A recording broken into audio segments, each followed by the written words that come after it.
আল্লাহু ইয়া রাব্বি ইয়া আল্লাহ। মানুষ মনে করে শবে বারাত নামে যে রাতটি, আসলে শবে বারাত ফার্সি শব্দ দুটা, সব মানে রাত, বারাত মানে ভাগ্য, ভাগ্য রজনী। আরবি করলে এর তর্জমা হয় লাইলাতুল কদর।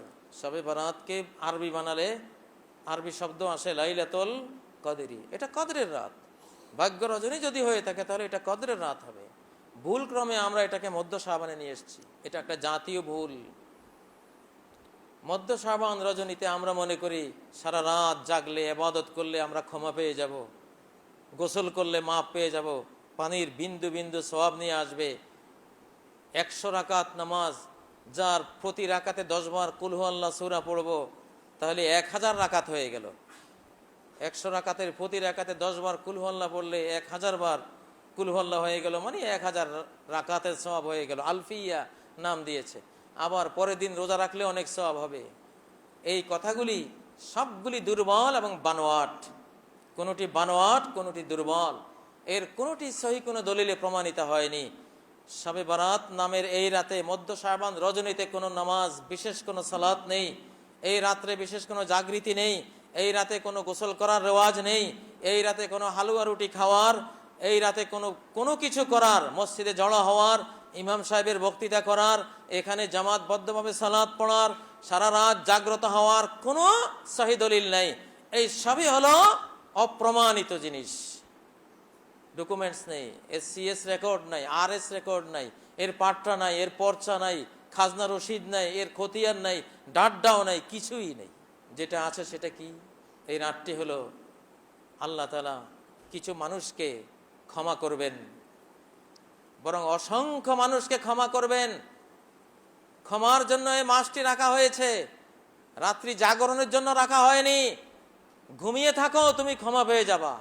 হ্যাঁ, যদি প্রত্যেক রাত তাহাজ্জুদ পড়ার অভ্যাস থাকে, এই রাতেও পড়বা। আগের রাত তুমি সারা বছরেই পড়ো, এই রাতে পড়ো, কিন্তু সারা বছর পড়লে না, শুধু এই রাতে পড়লে এর পারমিশন নেই, অনুমতি নেই। এটা বেদাত, এটা কুসংস্কার, সুন্নাহর খেলাফ। যে হাদিসগুলি এই সংক্রান্ত বর্ণনা করা হয় সবগুলি দুর্বল এবং কিছু আছে বানোয়াট। প্রমাণিত হয়নি যে নবীজি এগুলি করেছেন বা বলেছেন, প্রমাণিতই হয়নি। যেটা প্রমাণিত হয় না ওটার উপর আমল করা যায় না। এই জন্য কেউ যদি 29শে শাবানের পরে আকাশ মেঘাচ্ছন্ন দেখে সন্দেহ করে যে 29শে শাবান চলে গেছে, আজকে রমজানের 1 তারিখে হতে পারে, 30শে শাবানে হতে পারে, কিন্তু আকাশ তো মেঘাচ্ছন্ন, আমি কি করব? আজকে রমজান হতেও পারে। সে যদি এই সন্দেহের উপর রোজাটা রাখলো, পরে দেখা গেল হ্যাঁ আজকে রমজানই ছিল, 29শে শাবানের পরে আকাশ মেঘাচ্ছন্ন থাকার কারণে সন্দেহ করেছে, রোজা রাখলো, নিশ্চিত জ্ঞানের উপর ভিত্তি করে রাখলো না, নিশ্চিত জানলো না যে আজকে রমজান শুরু হলো কিনা, পরে জানলো যে হ্যাঁ রমজান শুরু হয়েছিল, তবুও তার এই রোজাটা হয়নি, সে গুনাহগার হয়েছে। ইসলামে সন্দেহের উপরে ভিত্তি করে কোনো আমল অ্যাকসেপ্ট নয়, এলাও হয় না, কবুল হয় না। এই দিনের হুকুম হলো অতি অবশ্যই আজকে তুমি রোজা রাখতে পারবে না, সন্দেহের উপর কোনো আমল চলে না। এই জন্য মান সামাল ইয়াউমাল্লাযী ইউশাক্কু ফি ফাকাদ আসা আবুল কাসিম সাল্লাল্লাহু আলাইহি সাল্লাম, যেই দিন রমজানের হয়েছে কিনা, হতেও পারে নাও হতে পারে, এমন দুটানায় রয়েছে, ওই দিনে যে রোজা রাখবে সে মুহাম্মদ সাল্লাল্লাহু আলাইহি সাল্লামের বিরোধিতা করলো, তার সাথে সে অবাধ্যতা করলো, নবীর অবাধ্য হয়ে গেল সে। নাউযুবিল্লাহি মিন যালিক। তাহলে শবে বারাত সম্পর্কে এই রাত্রি জাগরণ, পরের দিনের রোজা, গোসল করা, হালুয়া রুটি খাওয়া, মসজিদে জড়ো হওয়া, আলফিয়া পড়া ইত্যাদি ইত্যাদি পড়ার সম্বন্ধে যতগুলি রেওয়ায়েত সব সন্দেহজনক, একটাও প্রমাণিত হয়নি।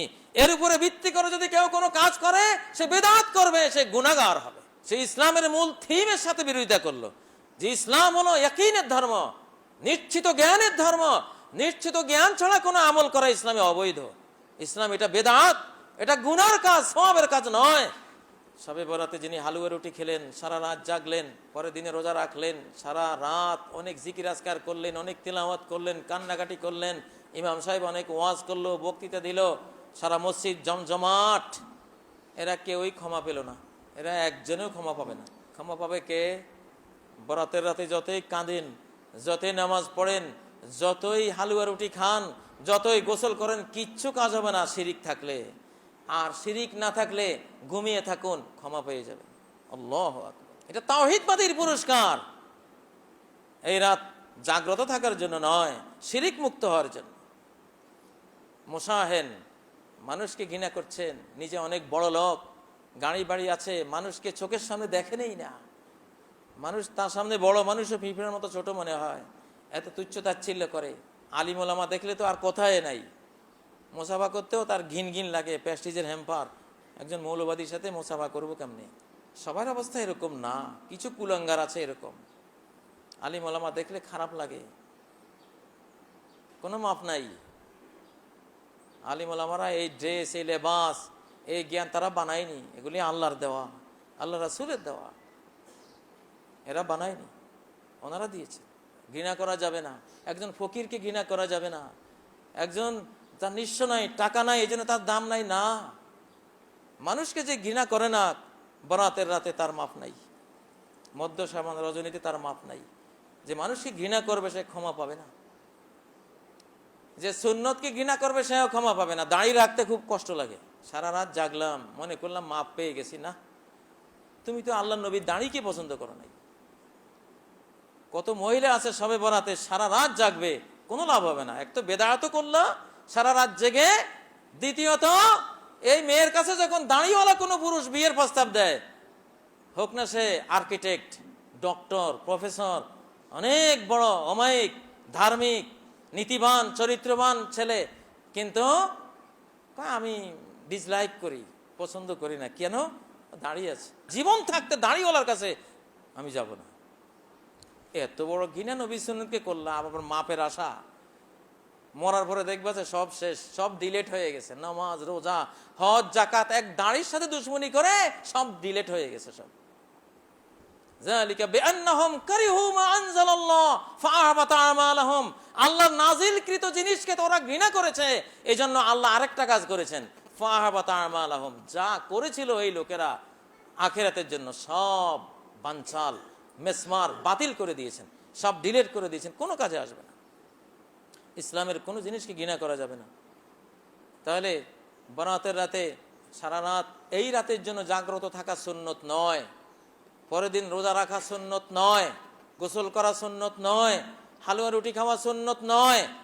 এটা জেনেও যে করবে সে বিদআত করবে, গুনার কাজ করবে, এবং সুন্নতের সাথে দুশ্মনির কারণে সে ক্ষমার অযোগ্য হবে।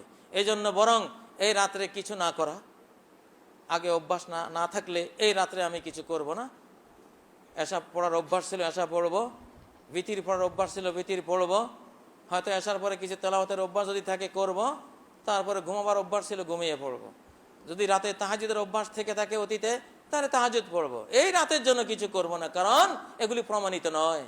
আর অপ্রমাণিত কোনো জিনিস কোনো মুসলিম করবে না, করলে গুনাহগার হবে। সে শিরিক না করলে, মানুষকে ঘৃণা না করলে আল্লাহ তাআলা ঘুমন্ত অবস্থায় তাকে ক্ষমা করে দিবেন। আল্লাহু আল্লাহু ইয়া রাব্বি ইয়া আল্লাহ, আল্লাহু ইয়া রাব্বি ইয়া আল্লাহ। লা ইলাহা ইল্লাল্লাহ, লা ইলাহা ইল্লাল্লাহ, লা ইলাহা ইল্লাল্লাহ, মুহাম্মাদুর রাসূলুল্লাহ।